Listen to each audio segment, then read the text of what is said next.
तुरंत इसके बाद सुर्खी आती है। आप इधर देखिएगा, 5 अगस्त की खबर है। अमेरिका का मैसेज क्या आता है? अमेरिका का मैसेज आता है, we welcome the announcement of अंतरिम गवर्नमेंट। ये अपने आप में इशारा है, भाई दुनिया का कोई भी देश इस पर प्रतिक्रिया देने से बच रहा है। जो हुआ है उसके बारे में क्या बोला जाए। आपने बकायदा घोषणा कर दी कि we welcome the announcement of interim government. इसका मतलब यह है कि आपने प्रॉपर तरीके से यह स्वीकार कर लिया है कि यहां पर इनका हटना और इनके हटने के बाद में नई सत्ता का आना, यह तो हम तैयार थे। यानी दुनिया के लिए सरप्राइज था, आपके लिए और मेरे लिए सरप्राइज था कि यह क्या हुआ। ये सरप्राइजिंग एलिमेंट इनके लिए बड़ा नॉर्मल था, न्यू नॉर्मल था। इन्होंने स्वागत तत्काल प्रभाव से कर दिया। यार इतना जल्दी तो समझ ही नहीं पाया। इसके साथ साथ बांग्लादेश लॉ इसमें लिखा कि आगे आने वाली समय में जो ट्रांजिशन हो वो बांग्लादेश के कानून के हिसाब से हो। इस बात को सुनते ही दिमाग के पत्ते लोगों के खुलने लगे कि इसका मतलब भाई साहब मामला गड़बड़ है। आप और हम बेचारे चाइना को दोष दे रहे हैं, चाइना वालों ने ऐसा किया होगा। खेला यहां कोई और खेल रहा था और इस खेले के बारे में पहले भी शेख हसीना ने इन्फॉर्म किया था। क्यों? क्योंकि असल में शेख हसीना सरकार को अमेरिका पसंद नहीं करता है। उसके बारे में तमाम खबरें हैं। आप देखिए, अमेरिका ने शेख हसीना पर पहले भी प्रतिबंधों का धमकी दी थी। कहा था कि तुम्हारे ऊपर प्रतिबंध लगा देंगे, तुम्हारे कपड़े हम नहीं आने देंगे, तुम्हारे पैसे को हम नहीं निकलने देंगे। शेख हसीना पर बांग्लादेश ने तमाम प्रकार के सैंक्शंस लादने का हमेशा डर दिया था। और मैं आपको बताऊं, शेख हसीना थोड़ा सा रशिया और भारत के संपर्क में थी। ऐसे में रशिया का जो तेल था ना, वो भारत के माध्यम से बांग्लादेश पहुंचा था। इस पर भी अमेरिका ने अपनी तरफ से आपत्ति दर्ज कराई थी।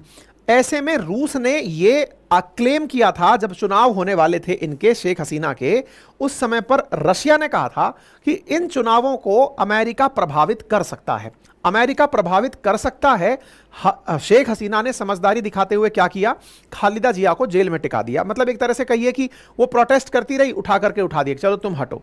ऐसे में यूएस ने साफ साफ बाद में इलेक्शन होते ही जनता को भड़काने के लिए क्या कहा कि बांग्लादेश के जो इलेक्शन हैं वो फ्री और फेयर नहीं है। देखो ऐसे समझो आप, आज इंडिया में इलेक्शन हुए थे। इंडिया के इलेक्शन पर अगर अमेरिकी टिप्पणी यह आ जाती कि इंडिया के इलेक्शन फ्री एंड फेयर नहीं है, हम लोग जो भारत के या इंडियन कॉन्टिनेंट के जो लोग हैं ना, जो कि दुनिया में सही मायने में बहुत ज्यादा पिछड़े हुए लोग बाग हैं, इनकी एक बहुत बड़ी मानसिकता यह है कि अमेरिका क्या सोचता है या ये पैसे वाले लोग हमारे बारे में क्या सोचते हैं। हम सही मायने में पीड़ित हैं इस बात से कि ये लोग हमारे बारे में क्या सोचते हैं। कहते हैं ना, दुनिया का सबसे बड़ा लोग क्या कहेंगे, रोग क्या कहेंगे लोग। अमेरिका, वो इंडिया वालों में, इंडिया के जो पोते, भारत के बेटे जो भी हैं, इन सब में एक कॉमन चीज है, पाकिस्तान, बांग्लादेश, हमारे बारे में अमेरिका क्या सोचता है। अमेरिका सोचता है कि तुम्हारे चुनाव फ्री एंड फेयर नहीं है, तो फ्री एंड फेयर नहीं है। अमेरिका सोचता है फ्री एंड फेयर हैं क्योंकि उसने अटेस्ट कर दिया कि आप लोकतांत्रिक हैं, तो आप लोकतांत्रिक हैं। तो अमेरिका ने यह वर्चस्व स्थापित किया हुआ है। अमेरिका ने चुनाव होते ही कहा अपनी तरफ से कि भाई यहां के फ्री एंड फेयर नहीं थे। अब बांग्लादेश के शेख हसीना से अगर पूछा जाए कि क्या आपके चुनाव फ्री एंड फेयर थे, तो शेख हसीना कहती है कि साहब, चुनाव से किसी को किसी ने रोका नहीं। खालिदा जिया को कहा गया था चुनाव लड़ो, खुद ही जब वो समझ गई थी कि वो चुनाव में नहीं जीत पा रही है, तो कह रही है कि मैं तो चुनाव ही नहीं लड़ूंगी। तो वो वाली बात हो गई कि आपको किसी खेल में कॉम्पीट करने के लिए कहा गया, आपको लग रहा है कि आप जीत नहीं पाओगे, आपने कहा मैं तो गेम ही नहीं खेल रहा, मैं गेम ही नहीं खेल रहा, नहीं जीत पाऊंगा। ये तो वो हुआ ना, जैसे कई बार आप एग्जाम देने जा रहे होते हैं, आप कहते हैं लास्ट मोमेंट पर यार पास तो हो नहीं पाएंगे, कह दो हमने तो एग्जाम ही नहीं दिया, एटीट्यूड में एग्जाम ही नहीं दिया, कॉन्फिडेंस में जी रहे हैं। तो बोले खालिदा जिया ने ये काम किया था। ऐसा थोड़ी है कि किसी और अपोजिशन पार्टी को ना खड़ा दिया होगा। शेख हसीना के समय में और पार्टियां खड़ी हुई थी। खालिदा जिया किस प्रोटेस्ट में उलझी हुई थी? उनका कहना था कि चुनाव से पहले बांग्लादेश में हर बार अंतरिम गवर्नमेंट बनती है। शेख हसीना ने अंतरिम गवर्नमेंट नहीं बनवाई थी। अंतरिम गवर्नमेंट नहीं बनवाई थी, इसके पीछे भी शेख हसीना का तर्क था कि जब पहले खालिदा जिया की सरकार हुआ करती थी तो उसने भी चुनाव कराने से पहले अंतरिम गवर्नमेंट नहीं बनवाई थी। अंतरिम गवर्नमेंट क्या है? पाकिस्तान में और बांग्लादेश में एक प्रकार का चोचला है, और वो क्या है, जैसे अपने देश में होता है ना, चुनाव से पहले तक यानी आखिरी दिन तक हमारे प्रधानमंत्री रहते हैं। इनके यहां पर क्या होता है कि चुनाव की जैसी घोषणा होती है ना, एक अंतरिम सरकार बना दी जाती है, एक अंतरिम प्रधानमंत्री नियुक्त कर दिया जाता है, कोई भी और XYZ व्यक्ति, जिसका काम होता है कि भाई सत्ता में जो पार्टी पहले से थी उसका इंटरफेरेंस मिनिमम करना है और आपको केवल चुनाव के काल तक सरकार चलानी है ताकि फ्री एंड फेयर इलेक्शन कराए जा सके। तो खालिदा जिया ने जो अपने काम में किया था, शेख हसीना ने इस बार अपने टाइम पे कर दिया। दोनों एक दूसरे को बराबरी दे रही थी। इस बात पर अमेरिका बोलता है ये फ्री एंड फेयर नहीं है। फ्री एंड फेयर क्यों नहीं है? बोले कोई दूसरी पार्टी आपके सामने, बड़ी पार्टी चुनाव में नहीं उतरी इसलिए। इससे वहां की जनता के अंदर इन्होंने एक मैसेज भेजा कि अमेरिका इस चीज से खुश नहीं है, अमेरिका खुश नहीं है। ऐसे में अमेरिका ने बांग्लादेश के इलेक्शंस पर जो बयान दिए वो साथ साथ यूनाइटेड नेशंस को भी पकड़ लाया कि तुम लोग भी बोलो कि ये फ्री एंड फेयर नहीं है। ऐसे में फिर एक खबर निकलती है जो कि चुनावों के दौर की है और उसमें भी रशिया ने भी बाकायदा इस बात के बारे में दम लगाया था और अमेरिका के भी एक पूर्व सीआईए एजेंट ने कहा था कि अमेरिका इन चुनावों को प्रभावित करेगा। दोनों तरीके थे उसके पास प्रभावित करने के। क्या क्या? नंबर एक, या तो वो आइदर माई वे और नो वे, या तो उसको प्यार से समझाएगा कि देख मान जा, अगर तुम नहीं मानते हो तो फिर दूसरे तरीके से अपनाएगा। शेख हसीना के प्रति जो उसकी खुन्नस है उसमें बहुत बड़ा कारण क्या है वो निकल के आया जब ये खबर छपी। क्या खबर छपी? शेख हसीना ने पब्लिकली एक बात कही और उसने कहा कि अमेरिका डेस्परेट है हमारे देश में एक मिलिट्री बेस बनाने के लिए। मैं आपको याद दिला दूं कि दुनिया के लगभग 80 देशों में 170 से भी ज्यादा उसने अपने बेस बना रखे हैं। ऐसे जगह पर उसने बेस बना रखे हैं ताकि पूरी दुनिया को वो अपने तरीके से कंट्रोल करता है। लेकिन अगर आप ध्यान से देखें तो भारत के आसपास अमेरिकी बेस आपको नजर नहीं आएंगे। भले ही वो भारत प्रेम की बात करता हो लेकिन भारत के आसपास अमेरिकी बेस नहीं है। बॉर्डर बॉर्डर आप सोचकर देखिए, भारत के पास में पाकिस्तान, पाकिस्तान में चाइना भले ही बैठा हो लेकिन इंडिया के नजदीक ना तो श्रीलंका में, ना नेपाल में, ना भूटान में, ना बांग्लादेश में, ना म्यांमार में कहीं पर भी अमेरिका नहीं है। ऐसे में इनकी चाहत थी कि बांग्लादेश में अगर हम एंट्री कर जाए ना, क्योंकि आपको याद हो तो मैं आपको थोड़ा सा और पीछे लेके चलूं, जब 1971 की लड़ाई हुई थी ना, तो 1971 की लड़ाई में पाकिस्तान की तरफ से तो अमेरिका वालों ने अपना लड़ाकू जहाज भेज दिया था, पानी का जहाज। जैसे अभी ईरान के सामने भेज दिया ना इन्होंने, ईरान के सामने अपना अब्राहम लिंकन भेज दिया है जो मतलब एयरक्राफ्ट कैरियर है, भेज दिया। ऐसे उस समय पर इंडिया के बाहर भी भेज दिया था। ये तो रशिया वालों ने बंगाल की खाड़ी वाली साइड से अपना एयरक्राफ्ट कैरियर भेज दिया था जिससे दोनों काउंटर बैलेंस हुए थे। अमेरिका हमेशा उन जगहों पर जहां जहां उसको स्ट्रेटेजिकली नुकसान हुआ है वहां पर अपने अड्डे बनाने की हमेशा चेष्टा करता है। इसने बांग्लादेश को प्रेशराइज किया क्योंकि इसको पता था फ्रेगाइल नेशन है, गरीब देश है, टूट जाएगा। इसको दबाया कि यार तुम्हारे यहां पर हमें मिलिट्री बेस खोलना है। इन्होंने मना कर दिया।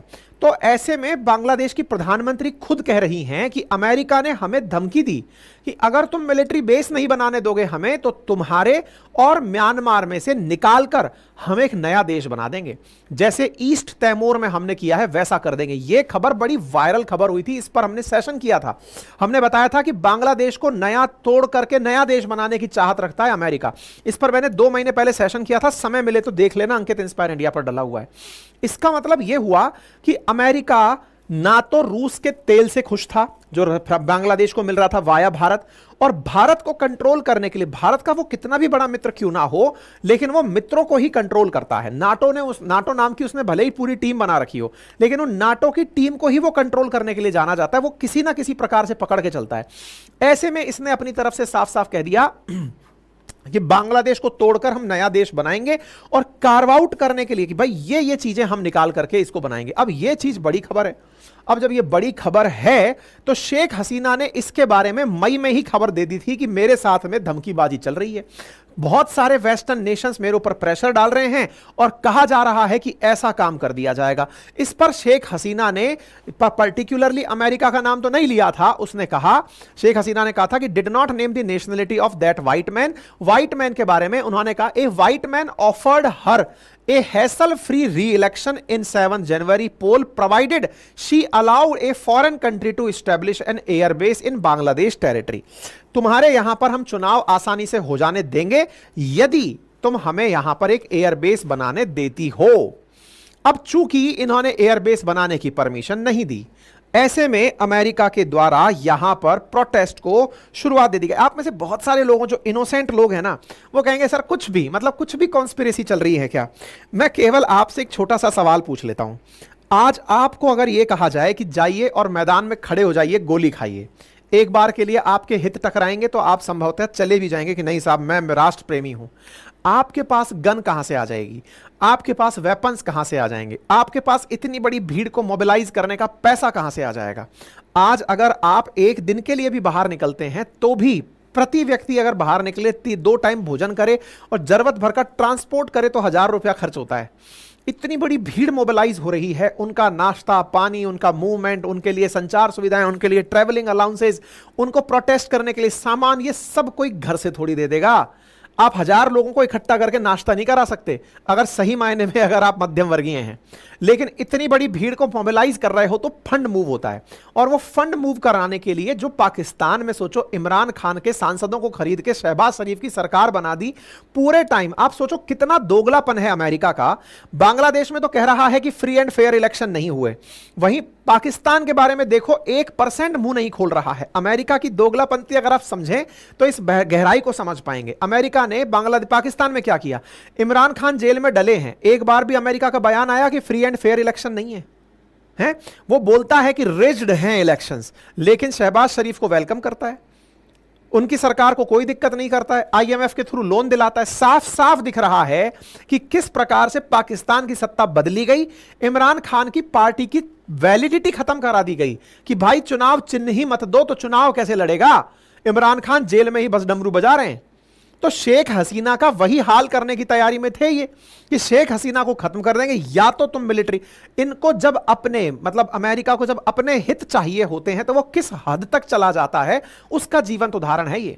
यानी अमेरिका शेख हसीना के साथ ऐसा किए हैं, इसका अंदेशा उस पुरानी घटना से जिस पर हम ऑलरेडी सेशन किए हुए हैं वहां से आपके लिए निकल कर आता है। मैंने ऑलरेडी इस पर आपके सामने सेशन किया हुआ है, ठीक है। तो इसका मतलब यह हुआ कि अमेरिका इस क्षेत्र में बेस चाहता था, और बेस के लिए इन्होंने यहां की सरकार ही टॉपल करा दी।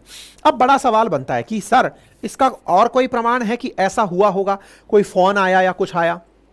आपको मालूम है इस क्षेत्र में बाइडेन ने एक आदमी छोड़ा हुआ है जिसका नाम है डोनाल्ड लू। याद कर लो, यह वही व्यक्ति है जिसको कुछ दिनों पहले मैंने आपको याद दिलाया था। इसकी पहचान बता देता हूं। मैंने आपको बता रखा है ना कि अमेरिका ने पूरे वर्ल्ड को कई छोटे छोटे टुकड़ों में बांटा हुआ है, कमांड्स में बांटा हुआ है। जैसे इंडिया वाला एशिया पैसिफिक कमांड में डला हुआ है। कमांड्स के अंदर ये लोग अपने एडमिनिस्ट्रेटर नियुक्त करते हैं। तो ये समझ लीजिए कि यहां का शासक है, इनडायरेक्टली अमेरिका का इस पूरे क्षेत्र पर कंट्रोल करने वाला दूत है।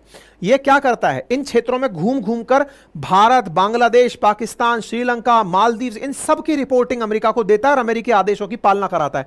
कोई एम्बेसडर नहीं है ये बस सीधा कांटेक्ट में रहता है, इधर उधर यात्राएं करता है। इसी ने ही इमरान खान बेचारा जेल क्यों गया? इमरान खान ने आरोप इसी डोनाल्ड लू पर तो लगाया था।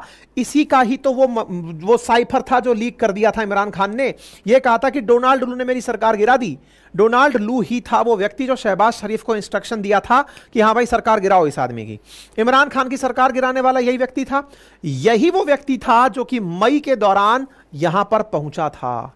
कहां पर? बांग्लादेश पहुंचा था धमकाने के लिए। फिर बाद में भी वापस पहुंचा बांग्लादेश इनको धमकाने के लिए कि देखो या तो ये बात मान जाओ, जो तुमसे चाहिए वो दे दो, नहीं दोगे तो सरकार गिरा देंगे। अब सरकार गिराने के लिए इनको, आपको और हमको लगता है कि लोकतंत्र के अंदर हमारे हाथ में सब चल रहा है। आपको तो पता भी नहीं रहता कि कौन सा मुद्दा कितना बड़ा मुद्दा बन जाएगा और कौन सा मुद्दा गायब हो जाएगा।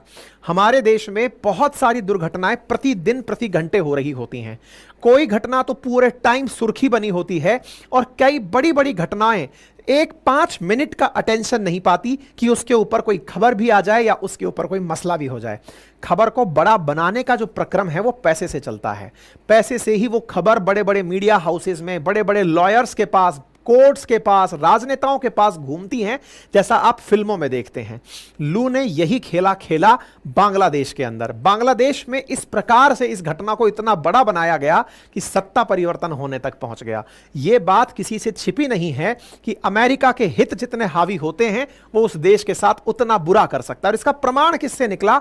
जब ये तुरंत बोले कि वेलकम रहेगा मैडम, यानी कि सत्ता परिवर्तन का हम स्वागत करते हैं। यही वो डोनाल्ड लू है जिसने हाल ही में भारत के केस में बोला था। आपको याद होगा भारत के केस में जब प्रधानमंत्री रूस गए थे, जब इंडिया के प्रधानमंत्री रूस गए थे, तो ये बोल के आया था अमेरिका जाकर के कि हमने खूब प्रयास किया उन्हें रोकने का, लेकिन हां हम इसमें कामयाब हुए कि वो उनके साथ कोई एग्रीमेंट कर कर नहीं आए। अकेला आदमी राज कर रहा है, अमेरिका ने छोड़ा हुआ है इसको। साम दाम दंड भेद सब अलाउड है इसको, हल्की चीज नहीं है। यही है वो आदमी जो खेला खेल रहा था, ठीक है। इसी कारण से इस पूरी घटना पर शेख हसीना के सत्ता परिवर्तन पर इन्होंने अपनी तरफ से क्या कहा कि हम मॉनिटर कर रहे हैं और हम वेलकम करते हैं वहां पर अंतरिम सरकार बनने का।